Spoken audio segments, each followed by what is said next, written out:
না বাপ,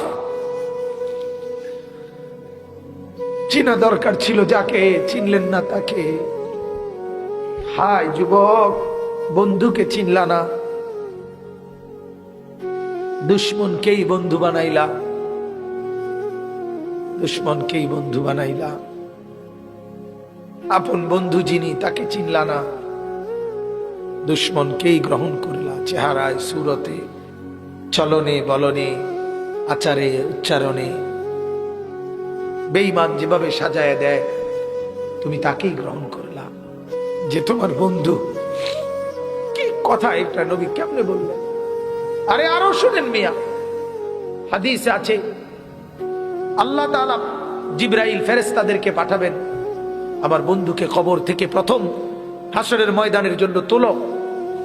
তখন জিবরাইল আলাইহিস সালাম, মিকাইল, ইসরাফিল, আজরাইল, 4 ফেরেশতা মদিনার রওজায় নবীর কবরের সামনে আসবে।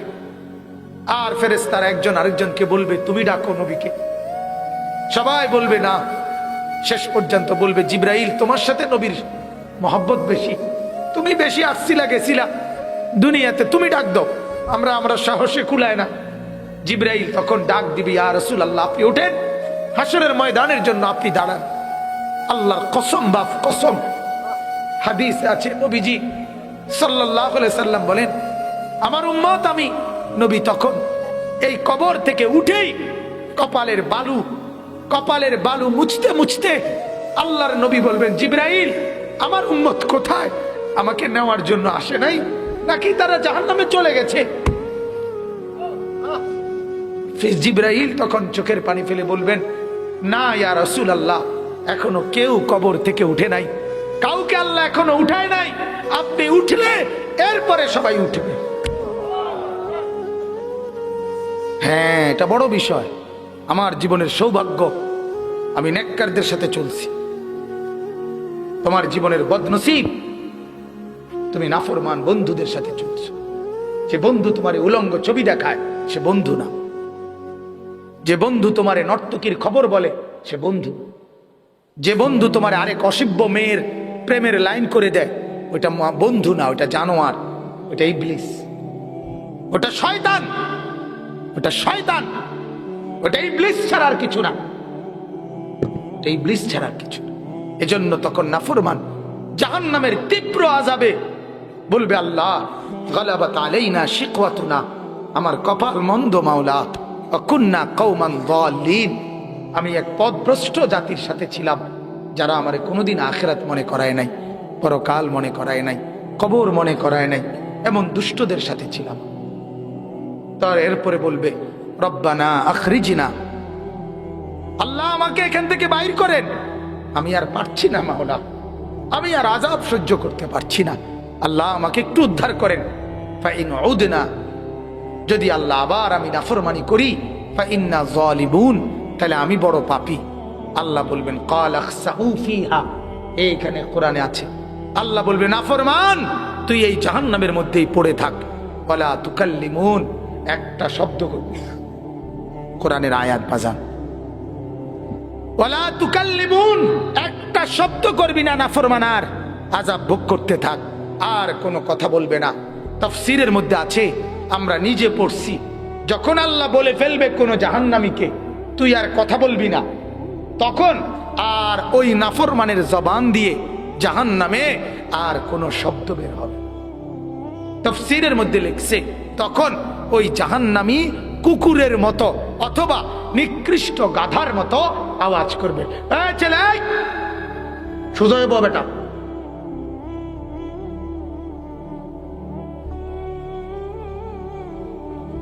কারে বলি শোনো না?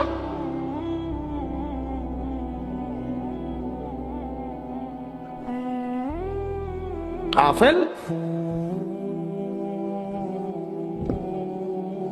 সোজা কথা, নগদ তরবিয়ত। আরেকবার না আসলাম কোনো অসুবিধা নাই, কিন্তু নগদ তরবিয়ত জরুরি, নগদ নগদ। নিজের সন্তানের সামনে ফজরের ওয়াক্তে দাঁড়াইয়া এক সাহসী বাবার বর্তমানে উচিত, তুই এখন উঠ, তুই এখন উঠ বেটা, তুই নামাজ পড়বি, নয়তো আমার ঘরে থাকতে পারবি না। এটা যতক্ষণ পর্যন্ত না বলবে ততক্ষণ এই সন্তান নামাজি হবে না। নগদ তরবিয়ত। আপনি ভাবেন তো, তাইলে এখনো কথা বলছো কেন? এখনো ব্যাটকাও কেমনে? আর মানুষ হবে কোন দিন? জীবন চিনবা কোন দিন মিয়া? আজ কেউ নাই ছেলেদের জন্য। যুবক, তোমাদের কোনো কেউ নাই আজ। কেউ নাই, কেউ নাই। সবার চেষ্টা তোমারে যত বেশি উলঙ্গতা বেহায়াপনার মধ্যে ডুবাইয়া ধ্বংস করে দিতে সবার চেষ্টা। বাজারে বাজারে, রাস্তায় রাস্তায়, ইউনিয়নে ইউনিয়নে, গ্রামে গ্রামে, মফস্বলে আপনার লাল নীল হলুদ বাত্তিওয়ালা রেস্তোরাঁ, ছোট ছোট হোটেল রেস্তোরাঁ চালু করে দিছে যে যুবক, তোর লগে যদি কোনো অসভ্য নর্তকী ব্যবস্থা করতে পারস তাহলে আমরা রেনে আয়। আর শহরে যাওয়া লাগতো না, তোর জন্য আমরা ব্যবস্থা রাখছি। তুই কোন রকমে মাইয়া মিলা রোয়াইতে পারস নি, চা একটা বাইল করতে পারলে আমরা রেনে জায়গা আছে। কথা বুঝছেন? সবাই মিলে চেষ্টা চলছে যুবককে শেষ করে দাও। কোন জাতির জীবনের সকাল বেলা সূর্য উঠে ওঠে, বিকাল বেলা সূর্য ডুবে ডুবে, মাঝখানের দ্বীপ প্রহরে সূর্য তেজ দেয়, আলো দেয়। ঠিক জিন্দিগির প্রথম বেলা মায়ের পেট থেকে বের হওয়ার পর দুর্বল, এ সময় তো মাত্র সবল হইতে হইতে সবল হয়। আবার কিছুদিনের মধ্যেই আবার সবল, দুর্বল হইয়া বৃদ্ধ হইয়া যায়। মাঝখানের টাইম তো অল্প কয়দিন, দ্বীপ প্রহর।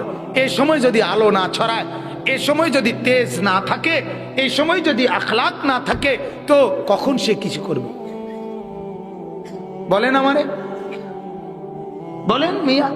আজ উনি চেষ্টা করলে, এই চাচা আজকে চেষ্টা করলে 200 রাকাত নামাজ একবারে রাত্রে বেলা পারব পড়তো? পারবেন? কুলাইবেন আপনি শুনলে? কিন্তু এক যুবক চাইলে পারবে না? কথা বলেন না কেন? একটা 18 বছরের ছেলে এখন চেষ্টা করলে সারা রাত এই মসজিদে নফল নামাজ পড়তে পারবে না? আল্লাহ তাকে এই শক্তি দিছে, সে এই সব অফুরন্ত শক্তি নষ্ট করে দিতেছে শুধু এই ছবি দেখা, উলঙ্গতা, বেহায়াপনা। বইয়া থাকে রাতের 3টা পর্যন্ত। আমি ভুক্তভোগী, আমি তার একদিন ওয়াজ করি না। রাতের 3টা বাজে যদি শুনে এক প্যাকেট ফুটলা বিরিয়ানি দিব, যে এই বিরিয়ানি বা রাঞ্চে দুপুরে এটি ঠান্ডা হইয়া বত্তা হইয়া গেছে, তারপরেও ডাকাইতে বইয়া থাকবো। রাতের 3টা বাজে হইল বিরিয়ানির ফুটলা নিব, কিন্তু সেজদা দিবে না। 7:45 বাজে আসার নামাজ সে পড়বে না, কিন্তু রাতের 3টা বাজে হইল কি নিব? বিরিয়ানি দরকার। তার দরকার বিরিয়ানি, তার খিচুড়ি দরকার, তার এক প্লেট খিচুড়ি লাগবেই, 2 আন জিলাপি তার লাগবেই। কেন এমন পাষাণ হয়ে গেলাম আমরা? এত অবুঝ কেন হয়ে গেলাম বাপ? অতএব আমি এটাই বুঝাইতে চাচ্ছি, আমি নগদ তরবিয়ত। আমার কথা হইল, এখন আর ঘুরাইয়া ফেসাই, এখন আপনার এই কোলের বাচ্চারেও ডাক্তার অ্যান্টিবায়োটিক দেয়, এটা জানেননি? কোলের বাচ্চারেও কি দেয়? Antibiotic syrup.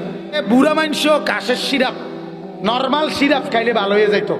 অন বাচ্চারও অ্যান্টিবায়োটিক ছাড়া কাম হয় না, ডাইরেক্ট অ্যান্টিবায়োটিক দিতে হয়। অর্থাৎ এখন আর বললে, একটু বললেই চলতো একটা সময় যে বাবা তুমি যেই বংশের ছেলে, এই বংশের ছেলে এমন করা ঠিক না, এদ্দুর বললেই সে লজ্জায় মাথা নোয়ায়া কানতে থাকতো।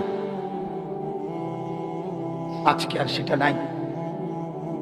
হাই অ্যান্টিবায়োটিক দেওয়ার পরেও, বলার পরেও তার চেহারায় কোনো পরিবর্তন নেই। অথচ ভদ্রঘরের ছেলে, ভালো ফ্যামিলির ছেলে, তাদের ঐতিহ্যবাহী ফ্যামিলি, তারা, তাদের দাদা নানা হয়তো আলেম ছিল, নামাজি ছিল, তার দাদা 5 ওয়াক্ত নামাজ পড়তো, তার নানা মসজিদে আজান দিত, তার বাবা তার বংশের অমুক অমুকে ভালো মানুষ ছিল। সেই ঘরে ছেলে এখন চরিত্রহীন। এইভাবে কি মেনে নেওয়া যায়? বলেন না, এভাবে কি মেনে নেওয়া ঠিক? আমাদের এই সমাজ টিকবে কেমনে? তাইলে আগামী মাত্র 50 বছর বাংলাদেশের বয়স, আগামী 50 বছরের ভিতরে আমার এই প্রজন্ম, এরা আগামী 50 বছরের ব্যবধানে এরা বাবা দাদা হবে না? কথা বলেন না কেন? তাহলে এরা যদি এখন 1 ওয়াক্ত নামাজ না পড়ে, সারা দিন উলঙ্গ ছবি দেখে, তাহলে এদের হাতে যেই সন্তান আসবে, এরা কি করবে কোন? আপনি বলেন আমারে। আমি তো আমার বাবার হাতে সন্তান, আজ আমারও তো 4টা সন্তান, এখন আমার 4 সন্তান, 2টা মেয়ে 2টা ছেলে আমার। আলহামদুলিল্লাহ আমার বড় ছেলে 10.5 বছর হাফেজে কোরআন হয়েছে, আলহামদুলিল্লাহ আমার ছেলে। তো আমার হাতে তো সে আমানত, তোমার হাতে বাজান ও চিরেই তো তোমারও তো সন্তান আসবে, তোমারও তো একটা ফ্যামিলি আসবে। তুমি একটাবার ভাবো না, তোমার চরিত্রের অবস্থা যদি এমন হয়, তোমার আগত প্রজন্ম কি হবে? হ্যাঁ, আল্লাহ আমাদেরকে মাফ করে দেন, আল্লাহ আমাদেরকে মাফ করে দেন। আমি কষ্ট দেওয়ার জন্য বাজান রাগ হইও না, কারো লগে আমার কোনো দুশ্মনী নাই। তুমি আমার শত্রু না, তুমি আমার দুশ্মন না। আমি তোমার কল্যাণ চাই, আমি তোমারে বুকে জড়ায় ধরতে চাই। তুমি যদি বলো তোমারে জড়িয়ে ধরে আমি কাঁদতে চাই, তোমার জন্য আমি কাঁদবো, তারপরেও তুমি বদলে যাও। তু আগার মেরা नहीं बनता না বন আপনা তো বন। তুমি আমার জন্য কোনো উপকার করো না, নিজের জন্য তো কিছু করো। তুমি এই সমাজের কোনো উপকার করলা না বাপ, নিজের ক্ষতিটুকু করো না, এতটুকু তো করো। নিজেকে তো বাঁচাও, নিজেকে তো সেভ করো, এর দূরও করতে না। নিজেকে নিজে শেষ করে দিবা, এটা তো আত্মহত্যার মতো। আত্মহত্যা না বাপ, আত্মহত্যার মতোই তো এটা। নিজেকে নিজে শেষ করে দেওয়া না এটা। নিজের চরিত্র, নিজের আখলাক, নিজের চেহারা, নিজের সুরত, নিজের বংশের ঐতিহ্য, নিজের গ্রামের ঐতিহ্য সবকিছু বিসর্জন দিয়া এক মেয়ের পিছনে, এক বন্ধুর পিছনে, এক মোবাইলের পিছনে, এক মোটর সাইকেলের পিছনে সব উৎসর্গ করে দেওয়া, এটা নিজেকে বরবাদ করা না? আল্লাহ আমাদেরকে বুঝার তৌফিক দান করুন। চলেন তো, আমি বলছি এই আয়াতগুলো থেকে একটা কথাই, শবে বরাতের উপরে বিস্তারিত আলোচনা আপনারা শুনছেন। আমি শুধু মোটা দাগের 2টা কথা বলতে চাই। একটা কথা হলো, হাদিসের মধ্যে আছে, আল্লাহ বলছেন হাদিসে কুদসি, কোন বান্দা ফরজ ইবাদত করার পর যদি নফল ইবাদত করে, তো নফল ইবাদত যদি করতে থাকে ধীরে ধীরে বান্দা আমি আল্লাহর একদম ঘনিষ্ঠ হয়ে যায়। ওয়ামা তাকাররাবা ইলাইয়াল আবদু ইল্লা বিন নওয়াফিল। বান্দা আমার ফরজের পরে যখন নফলও করে, অতিরিক্ত ইবাদত করে, জিকির, তাসবিহ, তেলাওয়াত, নামাজ, আল্লাহ বলেন তখন সে আমার মুকাররাব, ঘনিষ্ঠ হয়। বলেন আলহামদুলিল্লাহ। কোরআনের সূরা ওয়াকিয়ার মধ্যে আছে, হাসরের ময়দানে সমস্ত মানুষ 3 ভাগে বিভক্ত হবে। কয় ভাগে?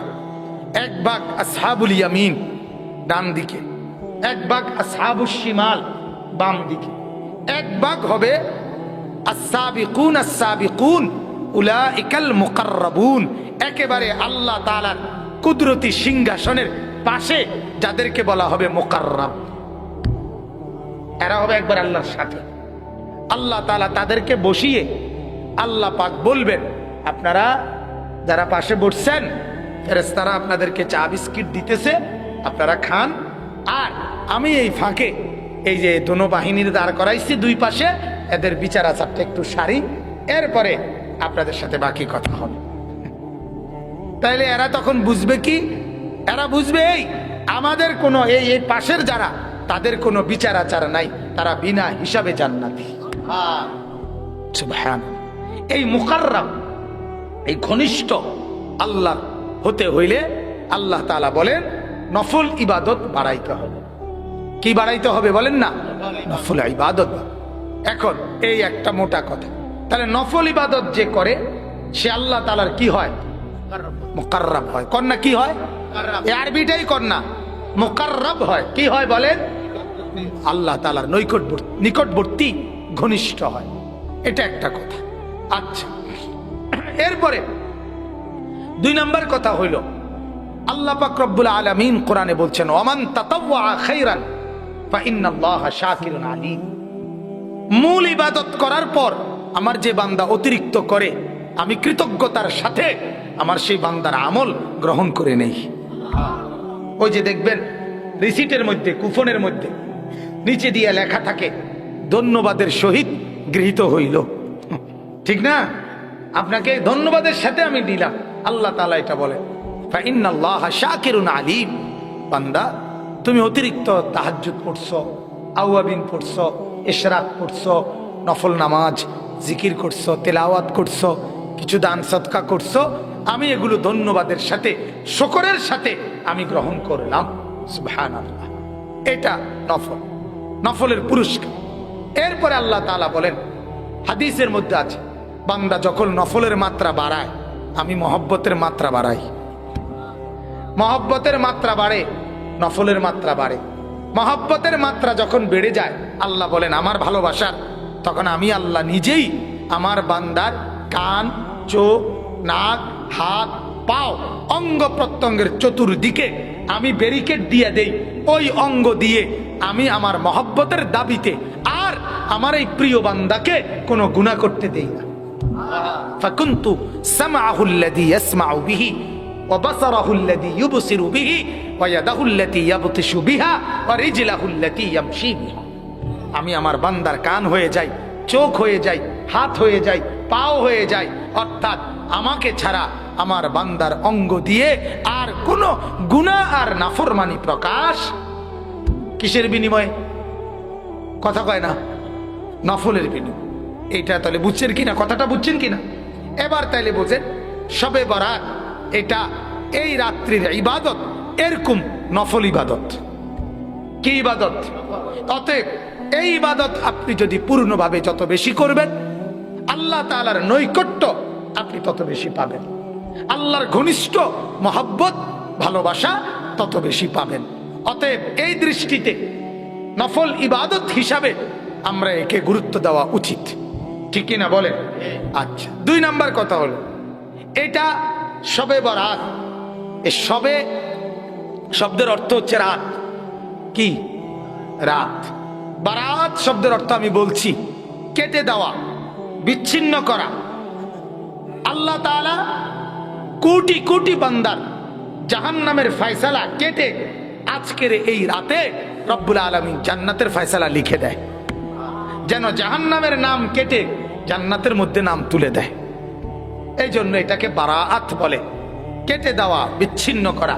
তোমাকে জাহান্নাম থেকে বিচ্ছিন্ন করে ওই দিক থেকে টাইনা মাওলা এদিকে নিয়ে আসছে। সুবহানাল্লাহ।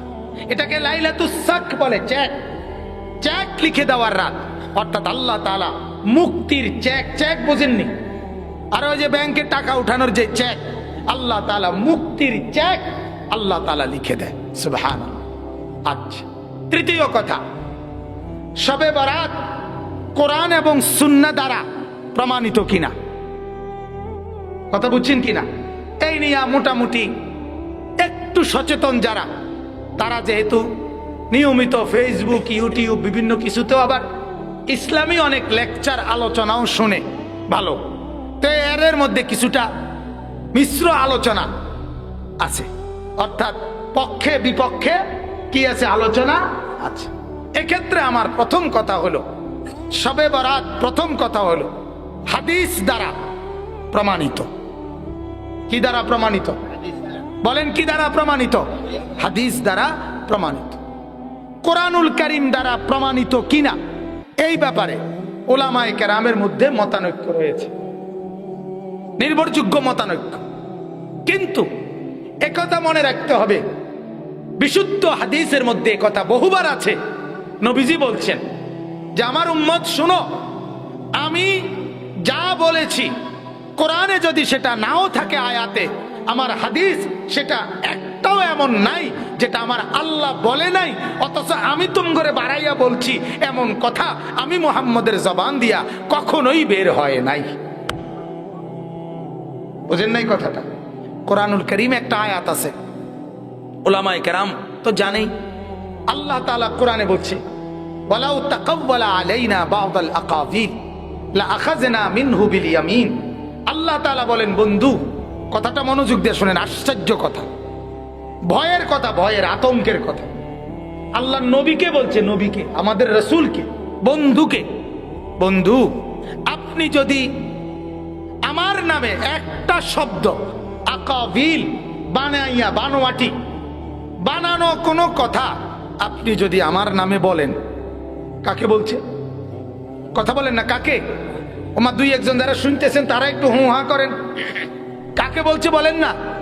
বন্ধু, আপনি যদি আমার নামে কোনো কথা বানিয়ে বলেন, বানোয়াট, লা আখাযনা মিনহু বিল ইয়ামিন, এইভাবে আমি আল্লাহ আপনার ডান হাত টেনে ধরে ফেলব। এরপরে ডান হাত টান দিলে মাথাও নিচে দিগাইয়ে, ঠিক কিনা বলেন না? আল্লাহ তাআলা বলেন ডান হাত টেনে ধরে সুম্মা লাকাতানা মিনহুল ওয়াতিন, আপনার গর্দান নামাইয়া, আপনার গর্দান আপনার দেহ থেকে আলাদা করে ফেলব। কাকে বলছি? নবীজিকে বলছি, আল্লাহর নবীকে বলছি। তাফসীরের মধ্যে আছে আল্লাহর নবী কথা শুনে কাঁপ দিয়ে উঠছে, চোখের পানি ফেলে দিছে, বলছে উম্মত দেখো মাওলা এত ভালোবাসার পরেও আমারে কি কইছে। অর্থাৎ আল্লাহর নামে একটি শব্দ বানাইয়া বলার অধিকার, অনুমতি আল্লাহ নবীকে দিয়েছেন। কথা বলেন না? বলছে গর্দান ফালাই দেব, আপনার ঘাড় আলাদা করে ফেলবো।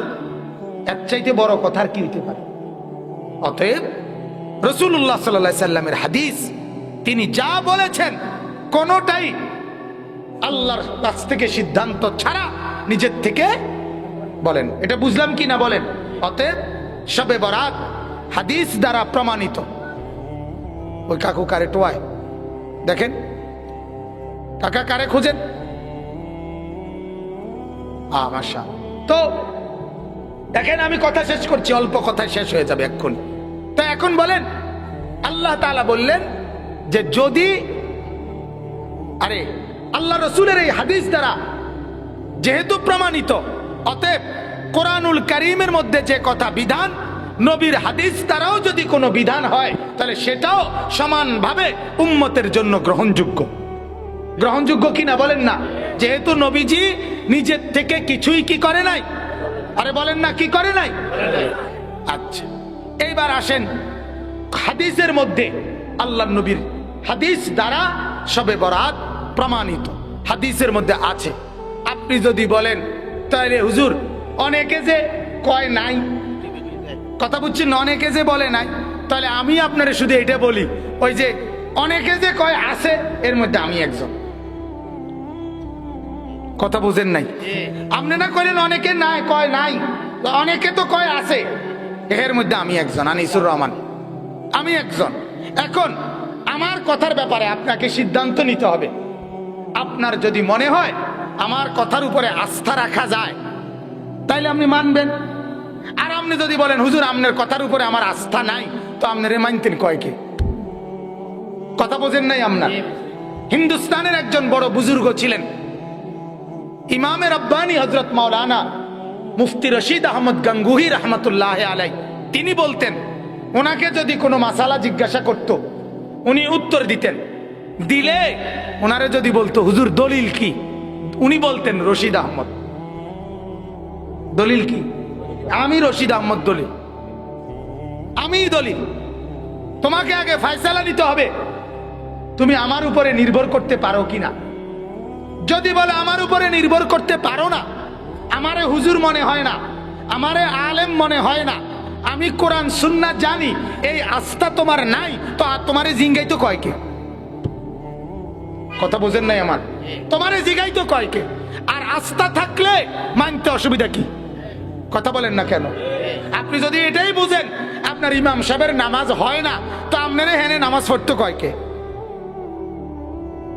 অতএব আমি আপনাদেরকে হাদিস পড়েই বুঝে শুনেই বলছি, শবে বরাত হাদিস সম্মত। বলেন আলহামদুলিল্লাহ। এখন সমস্যা কোথায়? সমস্যা অল্প কদ্দুর, সমস্যা অল্প কদ্দুর। সমস্যা হইল আমি যে কথাটা বলছি, শবে বরাত হলো ইবাদতের রাত। কিসের রাত? ইবাদতের রাত।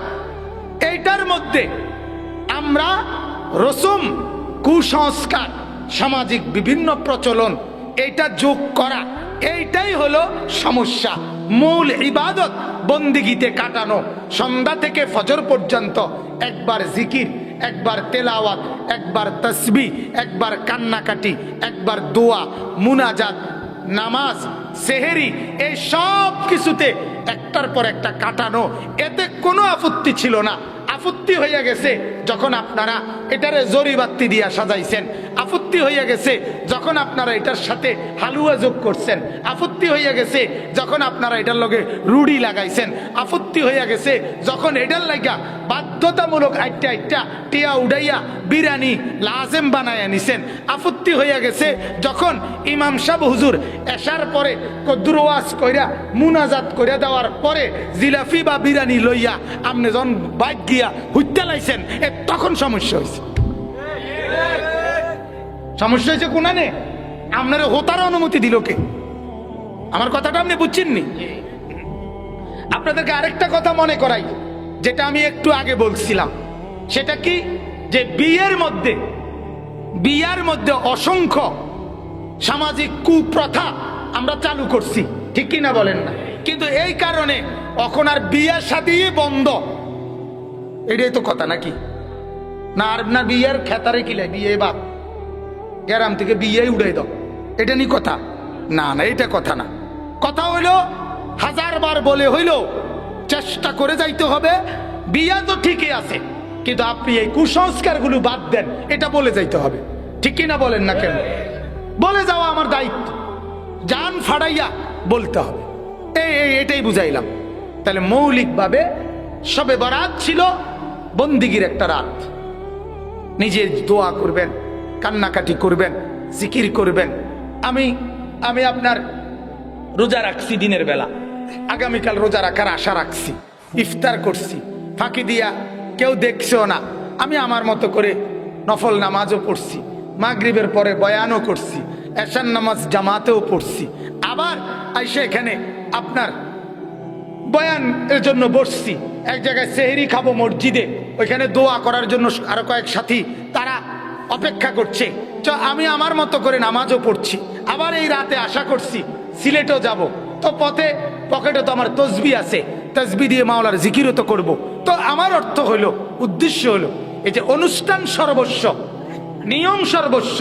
এসার পরে হুজুরে বইবে, আধা ঘন্টা ওয়াজ করবো বা 1 ঘন্টা, এরপরে একটা লম্বা মুনাজাত দিবে, এরপরে সবাই খিচুড়ি ফারুক, বিরিয়ানি ফারুক, জিলাফি ফারুক এটা নিবে, নিয়ে একটা হোতা দিবে বা গিয়া আগামীকাল সকাল 9টা 9:30 দিকে উঠবো। এবারে কইব কি ওড়েন না কা 9টা বাজে গেছে, এই বেটা সবে বরাত পালন করিয়া মাত্র শুইছি, শরীর নেই, এটা কইলে হইব নাকি এত তাড়াতাড়ি ওড়ন? এটা কি খামখেয়ালি কথা? একটা সবে বরাত গেছে, মা ফজরের নামাজ কই, এশার নামাজ কই, মাগরিবের নামাজ কই, আমনে কই?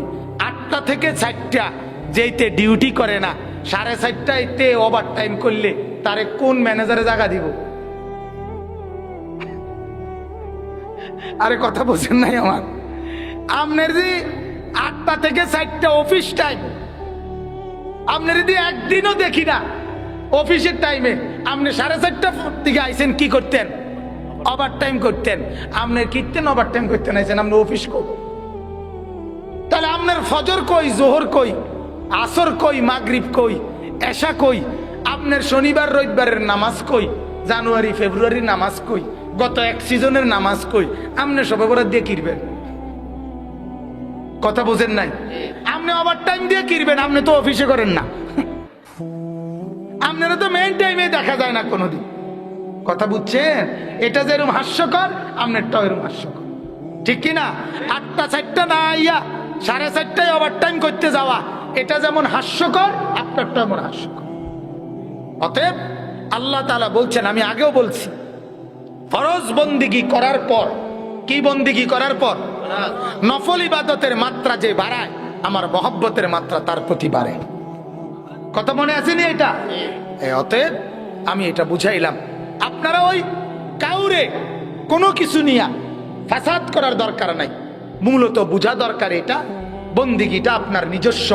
আপনি ঘরে পড়েন, মসজিদে পড়েন, বারান্দায় পড়েন, উড়ানে পড়েন, রাস্তাত পড়েন, আইটা জিকির করেন, বৈশা জিকির করেন, দোয়া করেন, আল্লাহর কাছে কান্নাকাটি করেন, একবার নামাজ পড়েন, একবার জিকির করেন, একবার তেলাওয়াত করেন, একবার তাসবিহ পড়েন, এভাবে একটার পরে একটা আমল করতে থাকেন। কিছে আরে না জাগা রোগ আর কো এতক্ষণ পরে আইছে লোক ঠিক করতে, আর ছুটি দনের টাইম হয়েছে। না না না ছুটির টাইম এখন মিয়া না। বলেন আলহামদুলিল্লাহ। তো অতএব আমি এটাই বুঝাইতে চাইলাম, শবে বরাত হাদিস সম্মত, ঠিক কিনা বলেন না? তবে এটা উৎসব নয়। শবে বরাত কোনো উৎসবের নাম না, শবে বরাত কোনো অনুষ্ঠানের নাম না।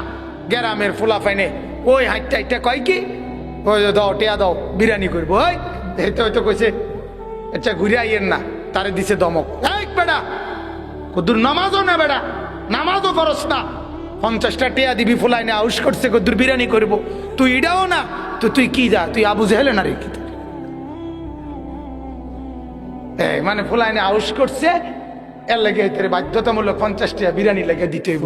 ফুলাফাইন তোমরা আউস কইরা মানুষের টিয়া ননকা, তুমি আউস কইরা তোমার মোবাইলের এমবি টিয়াডি মিলাইলে তো বিরিয়ানি হয়ে যায়।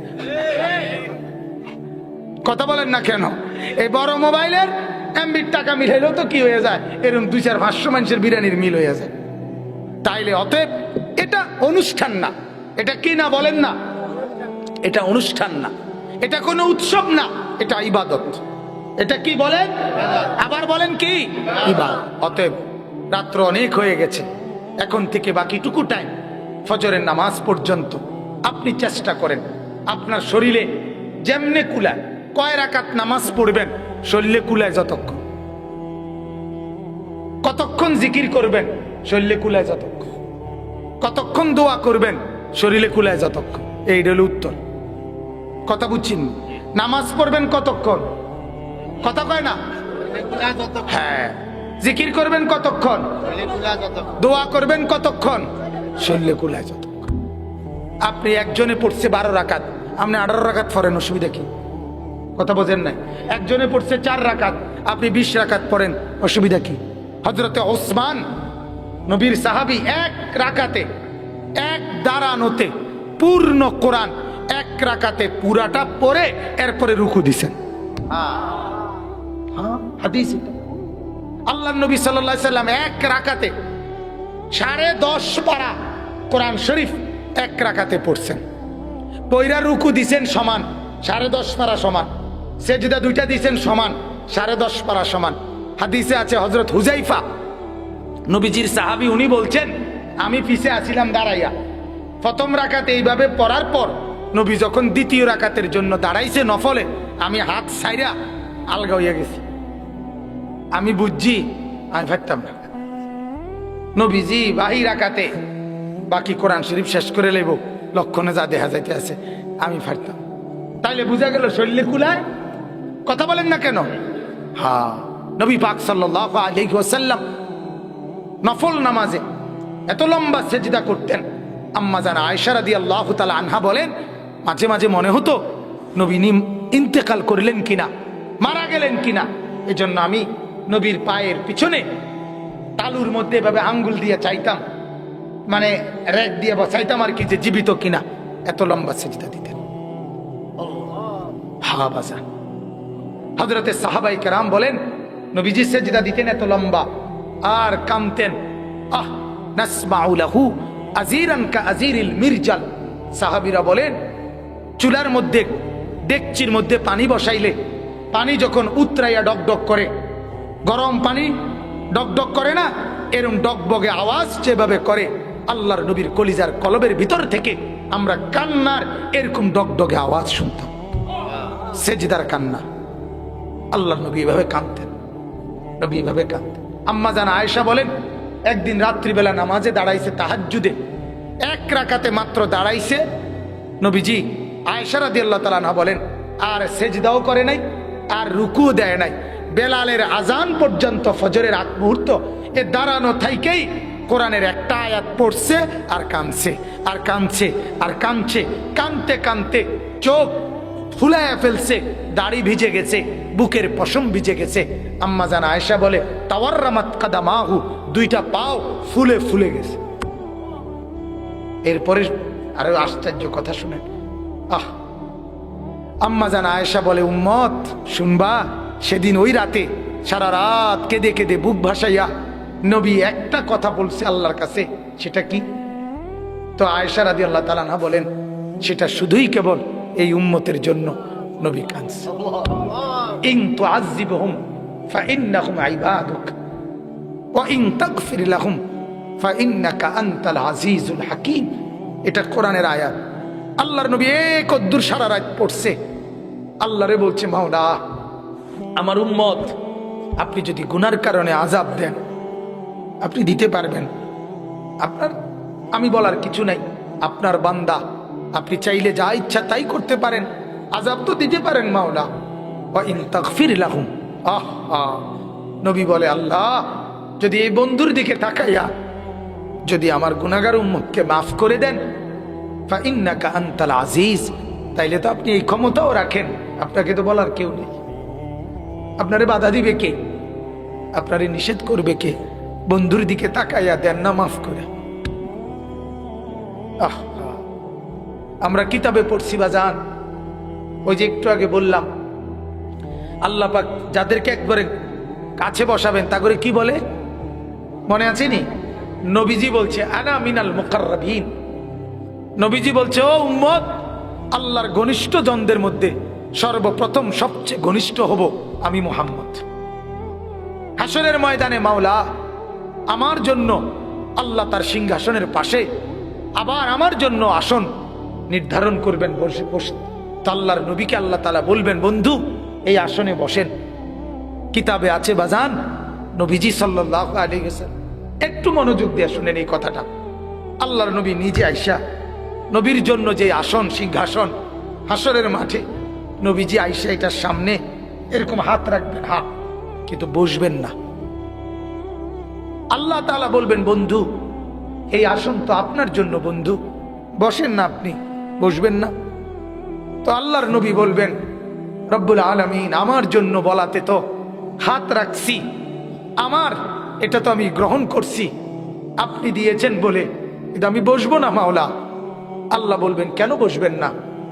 আল্লাহর নবী বলেন, রব্বুল আলামিন আমি যদি বসে যাই হাসরের এই বিরাট ময়দানে আমার উম্মতের জন্য দৌড়াবে কে?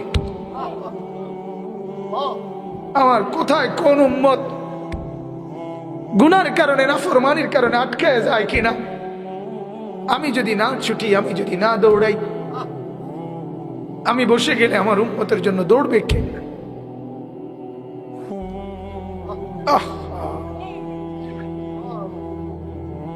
বাপ চিনা দরকার ছিল যাকে, চিনলেন না তাকে। হায় যুবক, বন্ধুকে চিনলা না, দুশ্মনকেই বন্ধু বানাইলা,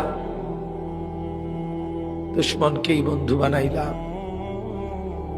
আপন বন্ধু যিনি তাকে চিনলা না, দুশ্মনকেই গ্রহণ করলা। চেহারায়, সুরতে, চলনে বলনে, আচারে উচ্চারণে বেঈমান যেভাবে সাজায় দেয় তুমি তাকেই গ্রহণ করলা যে তোমার বন্ধু। কি কথা একটা নবী কেমনে বললেন!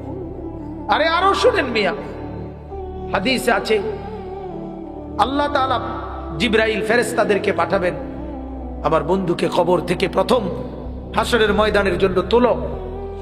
তখন জিবরাইল আলাইহিস সালাম, মিকাইল, ইসরাফিল, আজরাইল, 4 ফেরেশতা মদিনার রওজায় নবীর কবরের সামনে আসবে। আর ফেরেশতারা একজন আরেকজনকে বলবে, তুমি ডাকো নবীকে। সবাই বলবে না, শেষ পর্যন্ত বলবে, জিবরাইল তোমার সাথে নবীর মহব্বত বেশি, তুমি বেশি আসছিলা গেছিলা দুনিয়াতে, তুমি ডাক দাও, আমরা সাহসে কুলায় না। জিবরাইল তখন ডাক দিবি, ইয়া রাসূলুল্লাহ আপনি উঠেন, হাসরের ময়দানের জন্য আপনি দাঁড়ান। আল্লাহর কসম বাপ কসম, হাদিসে আছে নবীজি সাল্লাল্লাহু আলাইহি সাল্লাম বলেন, আমার উম্মত আমি নবী তখন এই কবর থেকে উঠেই কপালের বালু মুছতে মুছতে আল্লাহর নবী বলবেন, জিবরাইল আমার উম্মত কোথায়? আমাকে নেওয়ার জন্য আসে নাই নাকি তারা জাহান্নামে চলে গেছে? জিবরাইল তখন চোখের পানি ফেলে বলবেন, না ইয়া রাসূলুল্লাহ, এখনো কেউ কবর থেকে উঠে নাই, কাউকে আল্লাহ এখনো উঠায় নাই, আপনি উঠলে এরপরে সবাই উঠবে। উঠেই নবী বলছে, হায় আমার উম্মত কই, আমার উম্মত আমারে নিতে আসলো না। ওই যে এয়ারপোর্টে আমরা মাদ্রাসায় দেখি, এই ভুক্তভোগী আমরা, মাদ্রাসার ছোট ছোট ছেলে পড়ে যে আমার মাদ্রাসা, প্রায় মায়েরা বাচ্চাদের মা ছুটি নিতে আসে, তার বাবা বিদেশ থেকে আইব, এয়ারপোর্টে নিতে কইছে। ছেলেটারে কি করতে কইছে, এটা যখন বলে মহিলারা কাইন্দা দেয় যে ওটার আবদার বাচ্চার বাপের, যেমনি ছুটি লইয়া, অত সেটা তো একটা আবেগ ছাড়া আর কিছু না, কারণ বাড়িতে আসলেই তো দেখবি, কিন্তু এটাও তো একটা আবেগ। বাবা যখন এয়ারপোর্টে নামে তো নিজের সন্তানটাকে কি করতে চায়, দেখতে চায়। তো নিশ্চয়ই বিবিকে তো বলবে, হায় হায় আমার ছেলেটাকে আনলা না, ওই আসে নাই। তো নবীও এমন বলবে, জিব্রাইল আমার উম্মত আসে নাই, আমার নিতে আসে নাই, ওরা কোথায়? তো জিব্রাইল বলবে, ইয়া রাসূলুল্লাহ উঠে নাই ওরা এখনো, আপনি উঠলে এরপরে আল্লাহ সবাইকে উঠাবে। অতএব বাজান, আমি অনুরোধ করছি, জীবন বদলান, জীবন সুন্দর করেন, চেহারা সুন্দর করেন, আখলাক সুন্দর করেন, প্রত্যেকেই ফিকির করেন। কষ্ট করে যারা বাবা বলছেন, জওয়ান ভাইয়া তোমাদেরকে আবারও বলি, বাজান তোমার জীবন তুমি সুন্দর করো। বন্ধু চেনো, বন্ধু চেনো, বন্ধু তোমার রসুল, বন্ধু তোমার রসুল, বন্ধু চেনো। সাহাবায়ে কেরাম বন্ধু, উলামায়ে কেরাম বন্ধু, আউলিয়ায়ে কেরাম বন্ধু, বন্ধু চেনো বাপ। দুশ্মনকে বন্ধু ভেবো না, বন্ধুকে ফেলে দিও না, ফেলে দিও না। আল্লাহ তাআলা আমাদেরকে বুঝার তৌফিক দান করুক। কোরআনুল কারীমের এই আয়াতে আল্লাহ তাআলা সূরা দুখানের এই আয়াতের মধ্যে আল্লাহ তাআলা বলছেন একটা কথা, শুধু এটা বলার জন্যই পড়ছিলাম, এটা বলেই শেষ করছি। ইন্না আনজালনাহু ফি লাইলাতিন মুবারাকা, এখানে একটা শব্দ আছে এই আয়াতে। আল্লাহ তাআলা বলছেন আমি কোরআন নাজিল করেছি বরকতময় রাতে। কি রাতে? এই কথাটা নিয়ে মুফাসসিরদের মধ্যে দুইটা মত। অধিকাংশ মুফাসসিরের মত হলো এই আয়াতে বরকতময় রাত বলতে শবে কদর, রমজানে যেটা, ওইটা বোঝানোর উদ্দেশ্য। এটা হলো অধিকাংশ মুফাসসিরদের কি মত। এটা ধরলে কোরআনে শবে বরাতের আলোচনা নাই, কথা বুঝছেন? কিন্তু একজন প্রসিদ্ধ মুফাসসির, যিনি আমগো আমলের না, আমগো আমলের তো সবাই প্রসিদ্ধ, আমাদের দেশে তো আলহামদুলিল্লাহ সবাই আন্তর্জাতিক খ্যাতি সম্পন্ন মুফাসসিরে কোরআন। বাই তো চিনে না, এলাকা তো চিনে না, এবারও কি আন্তর্জাতিক খ্যাতি সম্পন্ন নর্মাল কোনো মুফাসসির আল্লাহ শুকর আমরা দেশে নাই, অন্য দেশে থাকলে থাকতে পারে। এরপরে সবাই বিশিষ্ট ইসলামী চিন্তাবিদ, অল্প স্বল্প চিন্তা করি না লোক নাই একবারে, সামান্য চিন্তা সমক, সবাই বড় বড় চিন্তাবিদ, সব এক একজন বৈরবের ফুল, যমুনার ব্রিজ, একবারে সালির বস্তা, আডার বস্তা, এক একজন। আল্লাহ মাফ করে দেন। তো বলতেছিলাম একজন বড় মুফাসসির হযরত আব্দুল্লাহ ইবনে আব্বাসের ছাত্র, নবীর একজন সাহাবী আব্দুল্লাহ ইবনে আব্বাস, সর্বশ্রেষ্ঠ মুফাসসির যিনি কোরআনের, রাসূলুল্লাহ সাল্লাল্লাহু আলাইহি সাল্লামের পরে সাহাবীদের মধ্যে, ওনার শাগরিদ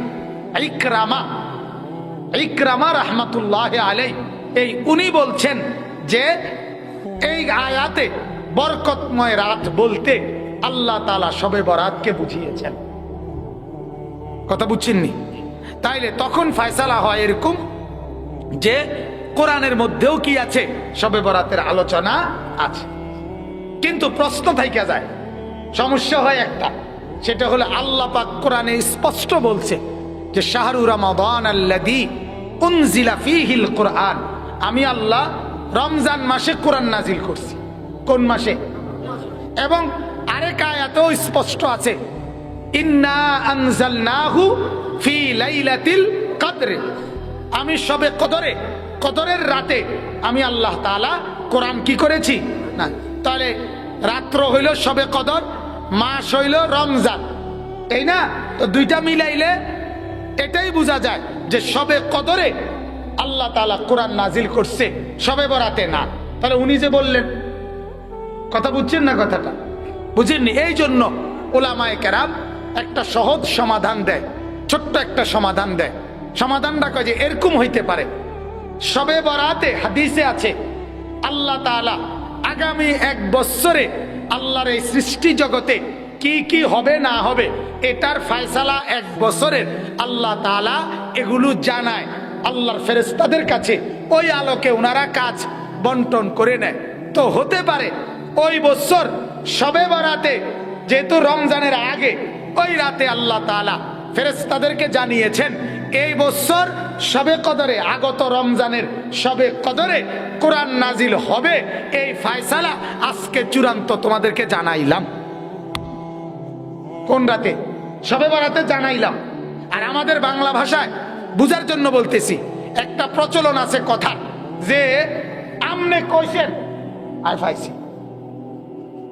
কথা বোঝেন নাই? আমনে মানুষের কয় না কথার কথা, আমনের মুখের কথা আমার আর কোনো দুঃখ নেই, আমি কি পাইছি জান। আমনে কইছেন একটা কথা, আমার আর কোনো আফসোস নাই। এই আমার মালিকের কথাও তো এমন যে মাওলা আমনে বলছেন তো নিশ্চিত নাজিল হয়েই গেছে। বুঝেন নাই কথাটা? এইভাবে ধরা হয়।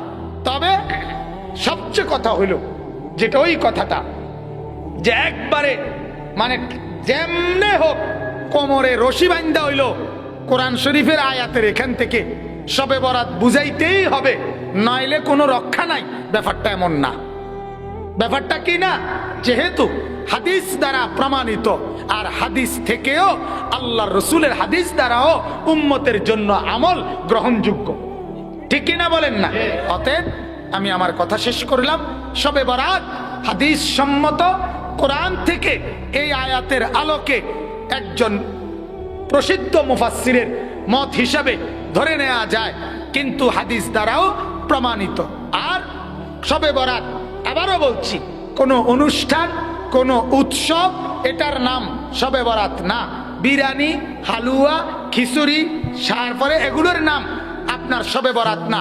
জিকির, তেলাওয়াত, তাসবিহ, সেজদা, কান্নাকাটি, রোনাজারি, নফল নামাজ, দান সদকা, কবর জিয়ারত পৃথকভাবে, একাকী, এগুলোর নাম শবে বরাত। এগুলোর নাম কি? শবে বরাত। এগুলো পৃথকভাবে করলে নিজে নিজে যেখানে যার সুবিধা হয় করলে কোনো আপত্তি থাকার কথা না। আল্লাহ আমাদেরকে বুঝার তৌফিক দান করুক, কবুল করুক। অনেক সময় হলো, আপনারা সবরের সাথে বসছেন। সর্বশেষ আপনাদের কাছে 2টা মিনিট আমার একটা ছোট্ট আবেদন। আমরা যেহেতু আলহামদুলিল্লাহ এই দান সদকা এটাও তো একটা নফল ইবাদত, ঠিক কিনা বলেন না? ওই শক্ত অনুমান মাত ঠিক কয় মোতাইয়া সবাই কোন ঠিক টেয়া দিয়ে না, ঠিক কর, ঠিকও কোন সবাই বলেন। তো দান সদকা করা এটা একটা নফল ইবাদত, এটাও একটা নফল ইবাদত। অতএব আজকের রাতে, এই মোবারক রাতে আমরা প্রত্যেকেই এখানে যারা বসছি মসজিদের জন্য সামান্য যার যার তৌফিক অনুপাতে ভালোবাসার সাথে মহব্বতে আল্লাহর দ্বীনের জন্য দানের, ঘরের জন্য একটু দান আপনারা যার যার সুযোগ মতে